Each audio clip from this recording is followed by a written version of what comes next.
Pemerintah Israel meradang dengan banyaknya konten yang menunjukkan kehancuran di Israel akibat serangan rudal Iran.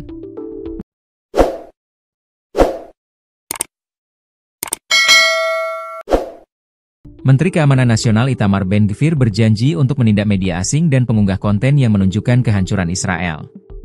Ben-Gvir mengatakan bahwa jaringan asing membahayakan nyawa dengan menyiarkan lokasi dampak rudal, sehingga memungkinkan mereka yang meluncurkan proyektil untuk melakukan pelacakan tembakan dengan lebih baik. Dia mengatakan dia menghubungi Shin Bet mengenai masalah ini dan akhirnya memutuskan bahwa polisi juga akan mengambil bagian dalam upaya untuk menindak aktivitas tersebut. Siaran yang menunjukkan dengan tepat di mana rudal mendarat di negara Israel merupakan bahaya bagi keamanan negara dan saya berharap siapapun yang melakukan hal ini akan diperlakukan sebagai orang yang merugikan keamanan negara, katanya berbicara dari lokasi serangan rudal Iran pagi ini di Petah Tikva, dilansir The Times of Israel, Senin. Sebelumnya, kantor Ben-Gvir mengumumkan bahwa polisi dan pejabat Kementerian Komunikasi telah turun ke lapangan untuk melacak sumber siaran Al Jazeera di wilayah Haifa, tempat serangan rudal menargetkan fasilitas sensitif. Para fotografer dan reporter di tempat kejadian diperiksa, dan ditemukan bahwa mereka bukanlah reporter Al Jazeera atau Al Mayadeen, melainkan saluran penyiaran asing lainnya, yang tidak ada larangan pembuatan filmnya, selama mereka tidak melanggar peraturan sensor, kata kantor Ben-Gvir. Menyusul serangan Hamas pada 7 Oktober 2023, Knesset melarang jaringan Al Jazeera dan Al Mayadeen yang berafiliasi dengan Hizbullah dengan alasan keamanan nasional. Ben-Gvir juga mengumumkan, tidak ada toleransi terhadap perayaan yang mendukung serangan di Iran. Ia mengatakan bahwa, polisi telah menangkap cukup banyak orang, dan penjaga penjara telah menindak narapidana yang menyatakan kegembiraan atas serangan tersebut. Tidak ada kesabaran bagi mereka yang mendukung Iran, katanya. Mendukung Iran berarti mendukung terorisme, dan mereka yang mendukung terorisme harus ditahan. Meski coba dicegah, kehancuran di Israel terus mengemuka dalam pemberitaan.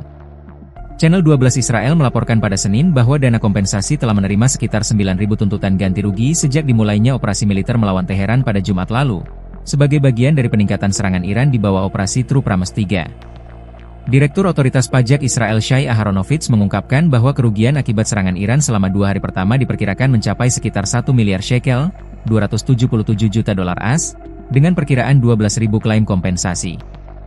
Meskipun ada sensor militer yang diberlakukan oleh otoritas pendudukan terhadap media untuk mencegah liputan mengenai kerugian tersebut, gambar-gambar menunjukkan kehancuran besar-besaran di Israel Tengah, khususnya Tel Aviv, sebagai akibat dari rudal dan drone Iran. Sementara itu, pemerintah kota Ramat Gan di Israel Tengah mengatakan bahwa rudal yang ditembakkan Iran ke daerah tersebut menyebabkan kehancuran yang tak terbayangkan, dengan puluhan bangunan rusak dan penduduk kehilangan rumah mereka. Selama 3 hari terakhir, Iran telah menargetkan Tel Aviv dan Haifa dengan ratusan rudal dan drone, menghancurkan seluruh bangunan, termasuk Institut Penelitian Weizmann, serta jaringan pipa dan fasilitas minyak di Haifa. Sejak fajar pada hari Jumat, Israel, dengan dukungan diam-diam AS, melancarkan serangan besar-besaran terhadap Iran dengan puluhan jet tempur, yang dijuluki Operasi Singa Bangkit. Serangan tersebut menargetkan fasilitas nuklir dan pangkalan rudal di berbagai wilayah, dan membunuh para pemimpin militer terkemuka dan ilmuwan nuklir. Pada malam hari yang sama, Iran melancarkan operasi balasan terhadap serangan tersebut dengan serangkaian serangan rudal balistik dan drone. Dengan 10 gelombang serangan sejauh ini, menyebabkan 24 orang tewas, 592 orang terluka, dan beberapa orang hilang.